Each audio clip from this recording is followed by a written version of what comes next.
Hello everyone, welcome to Uttam's academy turning point Kadapa. So ఏపీఎస్ఐ and constables new notification 20,000 ఉద్యోగాలకు వస్తుంది అనుకున్నాం కదా, మరి ఇక ఈ ఇయర్లో లేనట్లేనా? ఎస్, డ్యామ్ షూర్గా అయితే 2024లో అయితే మాత్రం నోటిఫికేషన్ లేదు. ఇది 100% పక్కా. సో నేను దీని మీద ఒక 1 మంత్ ముందు కూడా వీడియో చేయడం జరిగింది. నోటిఫికేషన్ లేదు 2024లోని. కానీ చాలామంది నాకు మెసేజ్ చేశారు, సార్ మీరు నేను అబద్ధాలు చెప్తున్నారు, ఎందుకు రాదు? హోమ్ మినిస్టర్ గారు చాలా ప్రకటన చేశారు 20,000 ఉద్యోగాలు వస్తున్నాయి అనేసి. కానీ ఈ రోజు అయితే మాత్రం హోమ్ మినిస్టర్ గారి ప్రకటనలో తెల్లమైపోయింది. సో 20,000 ఉద్యోగాలు ప్రస్తుతం అయితే మాత్రం వచ్చే పరిస్థితి కనపడలేదు. మనకు లాస్ట్ రిక్రూట్మెంట్ ఇదే ప్రిలిమ్స్ అయిపోయింది. పీఈటీ లేదా పిఎంటీ మరో 5 లేదా 6 నెలల్లో కంప్లీట్ చేస్తాము అని చెప్పడం జరిగింది. అంటే 5 లేదా 6 అది కూడా క్లియర్గా చెప్పడం 5 లేదా 6 నెలలు అంట. అంటే ఇప్పుడు మనం అక్టోబర్లో ఉన్నాం. అక్టోబర్, నవంబర్, డిసెంబర్, జనవరి, ఫిబ్రవరికి వెళ్ళిపోతుంది. రిజల్ట్ రావడానికి 1 మంత్, తర్వాత మళ్ళీ మెయిన్స్కు 2 to 3 months, ఆడుకో మే జూన్ పాయా. వీళ్ళు మళ్ళీ ట్రైనింగ్ పోవాలన్నా. సో గతంలో ఎప్పుడు కూడా ట్రైనింగ్ పోయినప్పుడు న్యూ నోటిఫికేషన్ ఇప్పుడు రాలే. సో ట్రైనింగ్ అయిపోయిన మూమెంట్లో ఇది స్టార్ట్ చేస్తున్నారు. ఎందుకంటే వాళ్ళు బయటకు వస్తే కానీ కొత్త వాళ్ళకి ఛాన్స్ రాదు. ఇక పోలీస్ ట్రైనింగ్ సెంటర్స్ బిజీగా ఉంటాయి. సో ఖచ్చితంగా అయితే మాత్రం మనకు మరో సంవత్సరం అయితే న్యూ నోటిఫికేషన్ ఊసేయలేదు. ఇది పక్కా రాసి పెట్టుకుని కావాలంటే మేబీ 2025 నవంబర్లోనే నోటిఫికేషన్ వచ్చే అవకాశం ఉంది.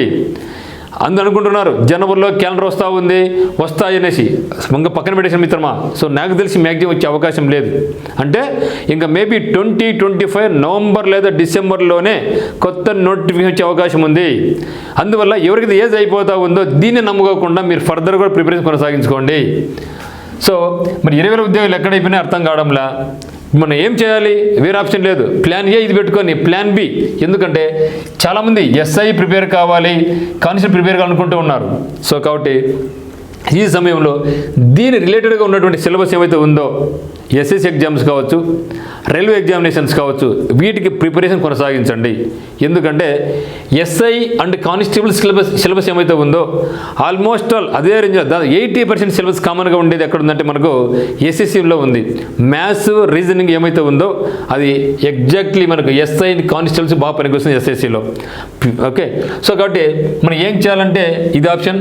ఏజ్ అయిపోయిన పరిస్థితి ఏమంటే మనం ఏం చేయలేం. గవర్నమెంట్ తర్వాత ఏజ్ పెంచుతుందా లేదా అనేది కూడా డౌట్. సో పెంచకపోవచ్చు. ఎందుకంటే కరోనాలో వచ్చినప్పుడు 2 years పెంచడం జరిగింది. తిరిగి పెంచుతారంటే పెంచే పరిస్థితి లేదు. కాబట్టి మీరు ఒకేదాన్ని నమ్ముకోకుండా ఫర్దర్గా మనకి ఏమైతే అవకాశాలు ఉన్నాయో మార్కెట్లో, సో వాటిని మనం వినియోగించుకోవాలి. తప్పితే ఇదే వస్తుంది, ఇక 20,000 ఉద్యోగాలు వస్తాయి అని నమ్ముకొని ఏజ్ బార్డర్ ఉన్న వాళ్ళు మాత్రం చాలా జాగ్రత్త వహించండి. అయితే మరి ఇక 20,000 ఉద్యోగాలు వస్తాయా లేదా అంటే మరి గవర్నమెంట్ ఉన్నాయని చెప్తా ఉంది. కానీ దానికి అనుగుణంగా అయితే అడుగులు పడడంలే, స్టెప్పులు పడడంలే. 6,100 పోస్టులకే కోర్టు కేసునే ఇంకా మన వాళ్ళు ఇంకా దాన్ని పరిష్కరించలేకపోతున్నారు. మరి అది అయిపోయిన తర్వాత ఎప్పుడు మనకు తెలియదు. కాబట్టి న్యూ నోటిఫికేషన్ అయితే మాత్రం ఇప్పుడే రాకపోవచ్చు. ఇయర్ అయితే డ్యామ్ షూర్గా లేదు. నెక్స్ట్ ఇయర్ నా అంచనా కరెక్ట్ అయితే మాత్రం నెక్స్ట్ ఇయర్ నవంబర్ లేదా డిసెంబర్. ఇది మీకు కట్టుగా అనిపించచ్చు. నా మీద మీరు చాలా నెగిటివ్ కామెంట్స్ కూడా చేయొచ్చు. ఆయన కూడా వరిగా భయపడిన అవసరం లేదు.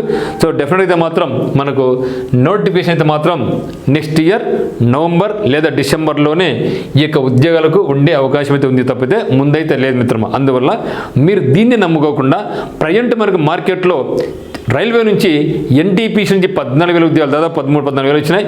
ఇది ఇంకా పెరిగే అవకాశం ఉంది. దాదాపుగా 20,000 ఉద్యోగాలు పోతాయి. డిసెంబర్లో మరి మనకు ఆర్ఆర్బీ నుంచి మనకు 50,000 ఉద్యోగాలు గ్రూప్ డి నోటీస్ రాబోతూ ఉంది. ఇప్పటికీ ఆర్పీఎఫ్ ఉద్యోగాలకు ప్రిపేర్ అయినారు. ఆర్పీఎఫ్ కానిస్టేబుల్స్ రాసినారు, ఎస్ఐ అప్లై చేసినారు, ఏఎల్పి కొందరు అప్లై చేసి ఉంటారు, టెక్నీషియన్ అప్లై చేసి ఉంటారు. ఇవన్నీ కూడా మీరు దృష్టిలో ఉంచుకొని మీరు కంపల్సరీగా దాన్ని కూడా ఫోకస్ చేయండి. వస్తే దీని మీద ఫోకస్ చేద్దాం. సో తప్పైతే ఏం కాదు కదా. సో ఇది మిత్రమా ప్రజెంట్ అప్డేట్. బట్ మన యొక్క ప్రిపరేషన్ అయితే మాత్రం మీరు కొనసాగించండి. సో మరి ఏ గవర్నమెంట్ ఇచ్చినా కూడా మనకైతే అనుకూలంగా లేవని మనం భావించాలి. అప్పుడు గవర్నమెంట్ అట్లే ఉంది, మన నిరుద్యోగులకు వాళ్ళు కూడా ఏం మన న్యాయం చేయలేదు. ఇప్పుడు గవర్నమెంట్ కూడా నిరుద్యోగులకు ఎటువంటి న్యాయం చేయలేదని నాకు అనిపిస్తూ ఉంది. బట్ ఎప్పుడైనా సరే మనని మనం సంస్కరించుకోవాల్సిందే. మన ప్రాబ్లమ్స్ ఎవరో వచ్చి మన సమస్యలు పరిష్కరించరు. మన సమస్యను మనమే పరిష్కరించాలి తప్పితే వేరే వాళ్ళు ఏదో వస్తారు ఏదో చేస్తారు అని మాత్రం ఇంకా మీద మనం ఆశ పెట్టుకోవద్దు. ఉన్నవి ఏమైతే ఉన్నాయో మార్కెట్లో అవకాశాలు వాటిని మనం ఎదుర్కొని ముందుకెళ్తేనే మనకు మంచి లైఫ్ వస్తుంది. మనకు ఒక గోల్ అనేది ఉంటుంది. ప్లాన్ ఏ ప్లాన్ బి ఉంటుంది.